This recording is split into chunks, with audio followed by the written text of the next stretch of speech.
Hello guys, इस WordPress course में आपका स्वागत है। मेरा नाम गीत ढिल्लों है एंड आज हम बात करेंगे डिजाइनिंग कंसेप्ट्स के बारे में। तो आज का एजेंडा रहेगा सबसे पहले एक बहुत ही इंपॉर्टेंट कॉन्सेप्ट, बॉक्स मॉडल।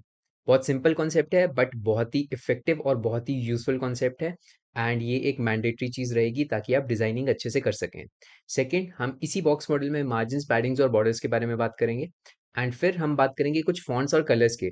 तो जब आप वेबसाइट डिजाइन करते हैं वो एक चीज होती है एंड उसको कैसे प्रैक्टिकली इंप्लीमेंट करना है कि कौन से फॉन्ट्स यूज करें, कैसे कॉम्बिनेशन यूज करें, क्या होता है फॉन्ट्स, कलर्स क्या होते हैं। तो ये एक जनरल आइडिया आपको पहले मिलेगा इस बारे में। इस हम इस पर्टिकुलर टॉपिक में बात करेंगे एंड फाइनली हम बात करेंगे एक जनरल साइट की ऑर्गेनाइजेशन कैसे होती है।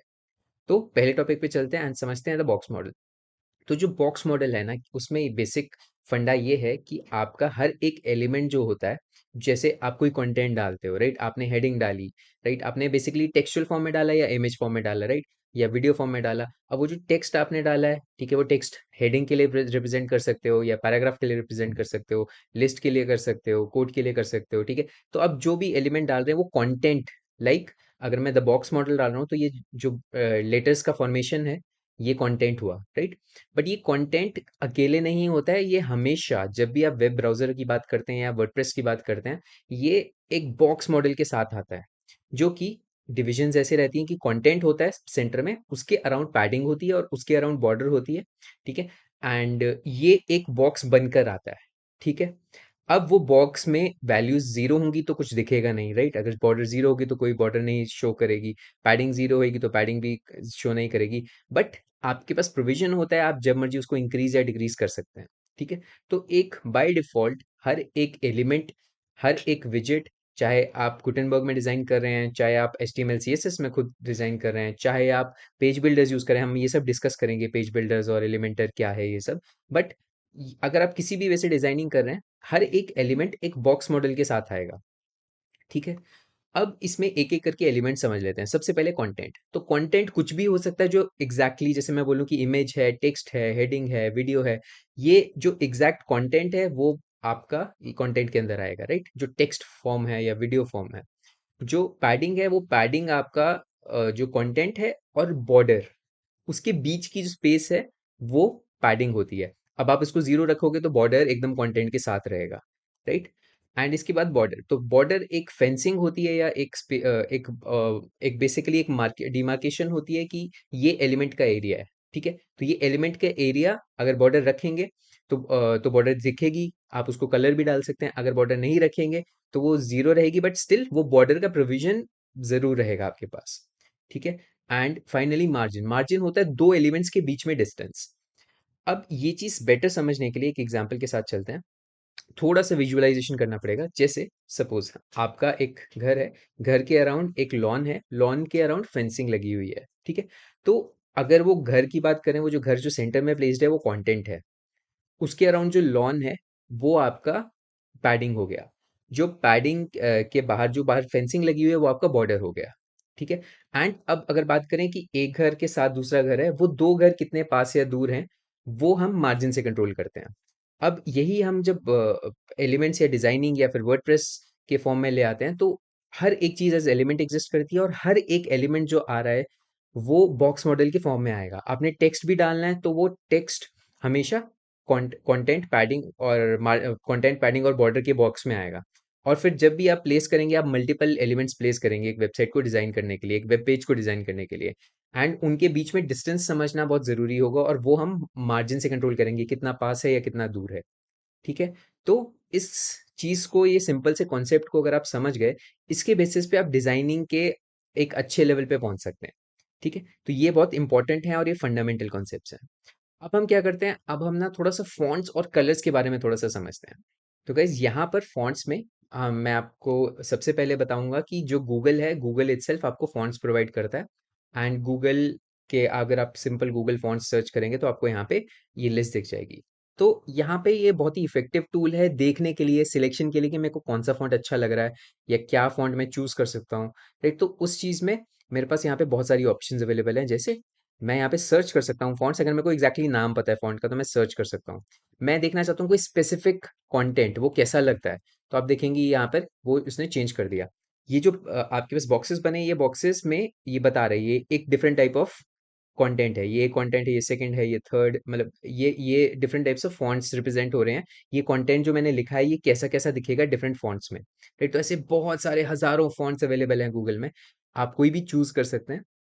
इनके पास लैंग्वेजेस का ऑप्शन भी है, अगर आप स्पेसिफिक लैंग्वेज के लिए करना चाहते हैं तो ये फिल्टर अवेलेबल है, ठीक है। आप फॉन्ट साइज चेंज करके देखना चाहते हैं तो आप यहाँ पे फॉन्ट साइज चेंज करके, तो एक लाइव विजुअली आपको पता चल जाएगा कि कौन सा फॉन्ट मेरे लिए बेस्ट सूटेड है, ठीक है। एंड जो फॉन्ट्स होते हैं वो तो थाउजेंड्स में है, बट यहाँ पर कुछ कैटेगरीज होती हैं जो आप स्पेसिफाई कर सकते हैं कि मेरे को सेरिफ कैटेगरी का चाहिए, सैंस सेरिफ का चाहिए, डिस्प्ले का, हैंड राइटिंग का, या मोनोस्पेस। तो ये कुछ डिविजन्स हैं कैटेगरीज की, ताकि फॉन्ट्स के एक सिमिलर टाइप्स के फॉन्ट्स एक जगह ग्रुप हो जाएं, ठीक है।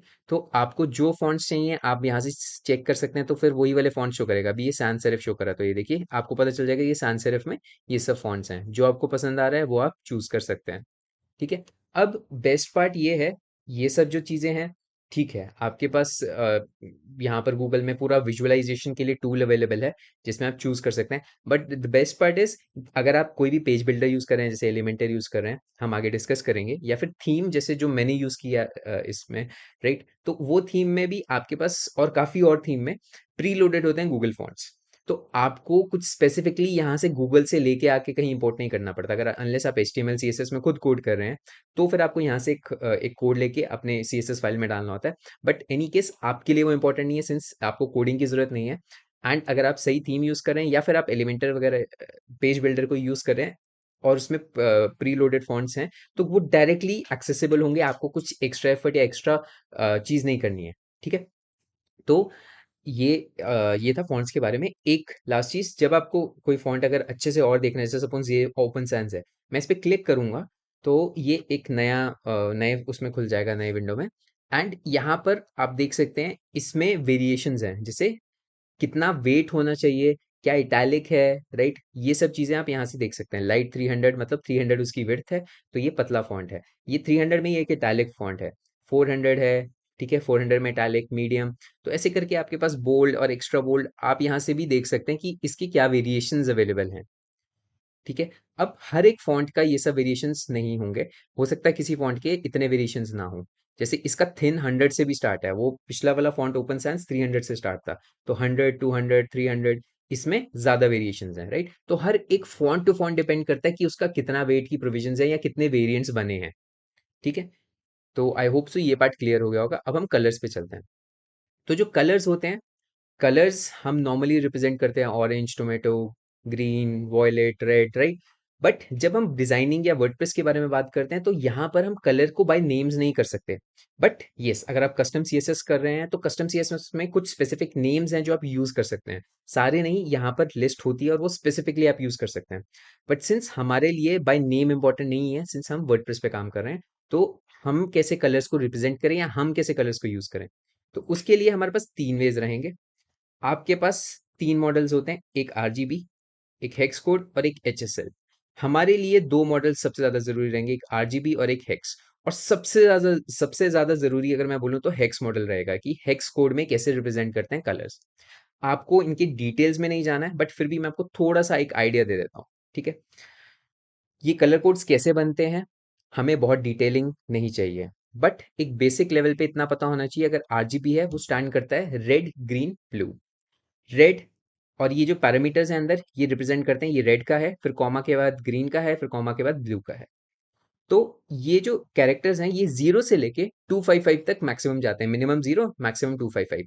255 का मतलब है ये कंप्लीट रेड, अगर फर्स्ट फर्स्ट में देखूंगा तो ये कंप्लीट रेड है। नेक्स्ट में जो ग्रीन है वो 99 पे है, राइट, एंड जो ब्लू है वो 71 पे है। तो अगर इन कॉम्बिनेशन में मैं कलर को मिला रहा हूँ इस वैल्यूज के साथ, तो वो एक टोमेटो कलर दे रहा है। ये देखिए, ये कलर जो है ये टोमेटो कलर है।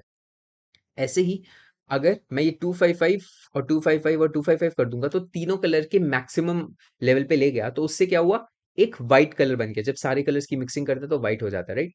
ऐसे ही अगर मैं सारे कलर्स को रिमूव कर दूंगा, तो 0 0 0 कर दूंगा, तो वो ब्लैक में शिफ्ट हो जाएगा, ठीक है। तो ऐसे करके हम कलर्स को कंट्रोल करते हैं, रेड के लिए कितना रखना है, ब्लू के लिए, ग्रीन के लिए, ब्लू के लिए, तो ये आरजीबी मॉडल में कर सकते हैं। बट हमें हमारे लिए सबसे ज्यादा जरूरी जो रहेगा वो रहेगा हेक्स कोड, क्योंकि हम मैक्सिमम केसेस में हेक्स कोड यूज करेंगे। हेक्स कोड हैश सिंबल से स्टार्ट होता है, ये हैश जरूर चाहिए। इसके बाद आपके पास दो दो के पेयर्स बनते हैं, जैसे ये FF, फिर 6 3 और फिर 4 7। तो FF रेड हो गया, 6 3 ग्रीन हो गया, 4 7 ब्लू हो गया। तो हमारा जो वेरिएशन इसमें जाती है वो 0 to 16, ये हेक्साडेसिमल होता है, तो 0 to 16 की वेरिएशन होती है। अब क्या है, जो आपका 16 है वो आपका FF होता है। बेसिकली 1 to 9 जाता है, जैसे 0 1 2 3 ऐसे करके 9 तक गए नंबर्स, और उसके बाद 10 11 12 हम नहीं यूज करते हैं, उसकी जगह हम शिफ्ट कर देते हैं ABCD up till F, right. So ये ऐसे करके आप रिप्रेजेंट करते हो हेक्साडेसिमल कोड्स। अब जो पहले दो लेटर्स हैं वो रेड को रिप्रेजेंट करेंगे, नेक्स्ट दो लेटर्स ग्रीन को, और नेक्स्ट दो लेटर्स ब्लू को। तो इससे हमारा कॉम्बिनेशन बनता है। कैसे बनता है बहुत डिटेलिंग करने की जरूरत नहीं है, बस बेसिक पता होना चाहिए, ठीक है। तो यहाँ पर अगर मैं FFF सारे कर दूंगा तो वो एक क्या कलर बन जाएगा, वो व्हाइट कलर बन जाएगा, ठीक है, बिकॉज मैक्सिमम सारे कलर्स का मिक्सिंग किया तो वो व्हाइट हो गया।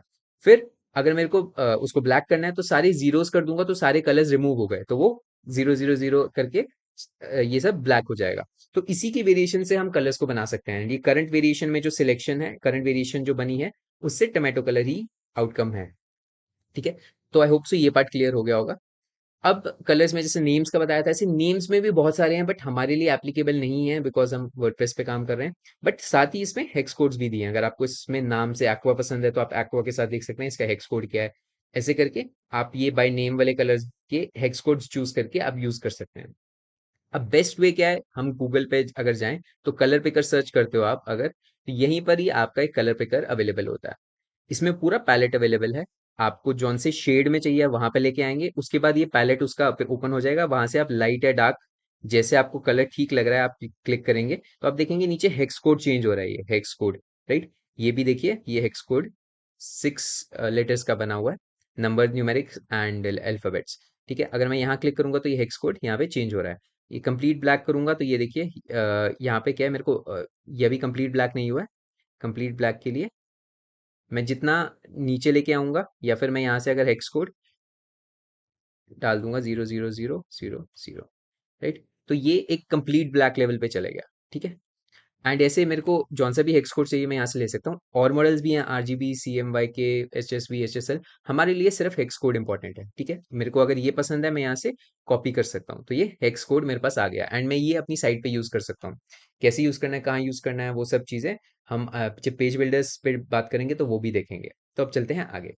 तो गाइज हमने पहले डिस्कस किया था कलर्स फॉन्ट्स के बारे में, अब हम आ जाते हैं जनरल साइट स्ट्रक्चर पे। तो ये जो स्ट्रक्चर है, ये ज़रूरी नहीं है ऐसा ही होगा हर साइट का। ये एक जनरल रिप्रेजेंटेशन है ताकि एलिमेंट समझ सकें। अरेंजमेंट चेंज करके आप कंप्लीट लेआउट चेंज कर सकते हो, ठीक है। एंड डिजाइनिंग और इट्स ऑल अबाउट क्रिएटिविटी। तो इसमें ज़रूरी नहीं है सब कुछ ऐसा ही होना चाहिए या सब कुछ होना चाहिए। वो एक वो एक क्रिएटर पे है कि वो कैसे रखना चाहता है और वो कैसे बना रहा है। बट इन जनरल किस चीज़ को क्या बोलते हैं और एक जनरल साइट कैसे ऑर्गेनाइज होती है उसके बारे में बात करते हैं। तो सबसे पहले जैसे हमने पिछले मॉड्यूल में हमने हेडर और फुटर भी बनाए थे। तो एक बार डिवीजन समझ लेते हैं। जो हेडर होता है वो टॉप पे होता है। हेडर के अंदर आपका इन जनरल लोगो और मेन्यू होता है। मेन्यू मतलब नेविगेशन या फिर मेन्यू बोलो। तो हेडर के अंदर आपका लोगो और नेविगेशन होता है। अब वेरिएशन में आप इसमें सोशल आइकन्स डालिए या फिर जो भी और एक्स्ट्रा डालना चाहते हैं डाल सकते हैं, बट इन जनरल लोगो और मेन्यू होगा। फिर हेडर के नीचे बॉडी आ जाएगा। बॉडी एरिया में आपके पास जितना भी कंटेंट है वो अवेलेबल होगा, as well as side bar जो है आप लेफ्ट में रख सकते हैं, राइट में रख सकते हैं, लेफ्ट और राइट दोनों में इकट्ठे भी रख सकते हैं, राइट। एंड लेफ्ट और राइट दोनों में ही नहीं रख सकते, राइट। तो इट्स अप टू यू, आप क्या रखना चाहते हैं, आप एक रखना चाहते हैं, दोनों रखना चाहते हैं, या फिर बिल्कुल ही नहीं रखना चाहते हैं। तो वो भी आपके पास ऑप्शंस अवेलेबल होती हैं। कुछ तो थीम्स ही प्रोवाइड करती है ये कस्टमाइजेशन एक पेज के लिए, ठीक है। और कुछ आपके पास पेज बिल्डर्स होते हैं, वो आपको ये कस्टमाइजेशन ऑप्शंस प्रोवाइड करते हैं। फिर आ गया फुटर। तो फुटर में आप कॉपीराइट कंटेंट हो सकता है, मेन्यू हो सकती है, आप कुछ लोग अबाउट इन्फॉर्मेशन भी डाल देते हैं या लोगो डाल देते हैं। तो इट्स अप टू यू, आप क्या डालना चाहते हो। मेन चीज है जो हेडर है और जो फुटर है। हेडर और फुटर कंसिस्टेंट रहते हैं इन जनरल साइट में, आप हमेशा कंसिस्टेंटली बनाते हैं, ठीक है। एंड मोस्टली अभी तक हमने जितना कंट्रोल किया उसको थीम के थ्रू किया है। हर थीम आपको वो हेडर या फुटर को क्रिएट करने के लिए ऑप्शन नहीं देगी या कस्टमाइज करने के लिए ऑप्शन नहीं देगी, ठीक है। या फिर बहुत बेसिक ऑप्शंस देगी। जो हमने थीम सिलेक्ट की है उसमें ज़रूर है, ठीक है। तो ये चीज़ ज़रूर ध्यान रखिए, जो आप थीम सिलेक्ट कर रहे हैं, अगर आप थीम के थ्रू कस्टमाइजेशन करना चाहते हैं तो मेक श्योर उसमें ये ऑप्शंस अवेलेबल हों। जो rest of the body header और फुटर के बीच का पार्ट है वो हम पेज बिल्डर्स या फिर गुटेनबर्ग के यूज़ करके डिज़ाइन करते हैं, ठीक है। तो काफ़ी थीम्स ये ऑप्शन देती हैं कि लेआउट में आप बॉडी के अंदर क्या आप साइड बार रखना चाहते हैं, ये साइड बार नहीं रखना चाहते, जो हम आगे देखेंगे। बट आपकी थीम टू थीम डिपेंड करेगा अगर वो लेआउट ऑप्शंस दे रहा है, ठीक है। एंड बाकी आपका जो कंटेंट पेज एरिया है वो पेज बिल्डर और गुटेनबर्ग से डिजाइन करेंगे, जो हेडर एंड फुटर है वो थीम से डिजाइन करेंगे। और हेडर फुटर कंसिस्टेंट रहेंगे आपके सारे पेजेस में। होम में जाओ तो हेडर और फुटर सेम रहा, ठीक है। कॉन्टैक्ट में गए हेडर फुटर सेम रहा, जस्ट अंदर की बॉडी का कंटेंट चेंज हो गया या अंदर की बॉडी का लेआउट चेंज हो गया। हो सकता है कॉन्टैक्ट पेज में लेफ्ट साइड बार हो, अबाउट पेज में राइट साइड बार हो, तो वो इट्स अप टू यू, या फिर एक सर्विस पेज में कोई भी साइड बार ना हो। तो अंदर का कंटेंट बॉडी में चेंज हो रहा है, हेडर एंड फुटर कंसिस्टेंट रह रहे हैं जितने मर्जी पेजेस में आप जा रहे हो, चाहे होम में जा रहे हो, चाहे बॉडी नेवी चाहे आप कॉन्टैक्ट में जा रहे हो, चाहे सर्विसेज में जा रहे हो, राइट। तो ये चीज आपको ध्यान रखनी है, सिर्फ बॉडी कंटेंट हम डिजाइन करेंगे गुटेनबर्ग या फिर एलिमेंटर या पेज बिल्डर यूज करके। जो हेडर और फुटर है वो थीम से कंट्रोल होगा, राइट। तो आई होप सो ये पार्ट क्लियर हो गया होगा। एंड बेसिकली इस वीडियो में हमने डिस्कस किया थोड़ा बहुत फॉन्ट्स के बारे में, जो कि बहुत इंपॉर्टेंट था, और सबसे इंपॉर्टेंट कॉन्सेप्ट तो बॉक्स मॉडल था, तो वो बहुत ज़रूरी है। फॉन्ट्स और कलर्स के बारे में इंपॉर्टेंट इन्फॉर्मेशन हमने डिस्कस की। एंड फाइनली एक जनरल साइट का स्ट्रक्चर कैसे होता है और थीम के साथ डिपेंडेंसी कैसे रहती है, राइट। आप अगर कस्टम हेडर्स और फुटर्स डिजाइन करना चाहते हैं वो भी पॉसिबल है, राइट। आप हर एक पेज का अलग भी डिजाइन कर सकते हैं, बट वो हमारे थीम पे भी डिपेंडेंट होता है और हमें कुछ एक्स्ट्रा चीज़ें यूज़ करनी पड़ती हैं वो चीज़ करने के लिए, ठीक है। तो वो अभी के लिए हमारे लिए जो इम्पोर्टेंट है सिर्फ हेडर और फुटर थीम पे डिपेंडेंसी, एंड जो पेज बिल्डिंग है वो पेज बिल्डर्स पे या फिर गुटेनबर्ग पे। ऑलराइट, तो आई होप सो गाइस जितना डिस्कस किया सब क्लियर हो गया होगा। इस वीडियो में हम इतना ही डिस्कस करेंगे। So guys thank you for watching this video.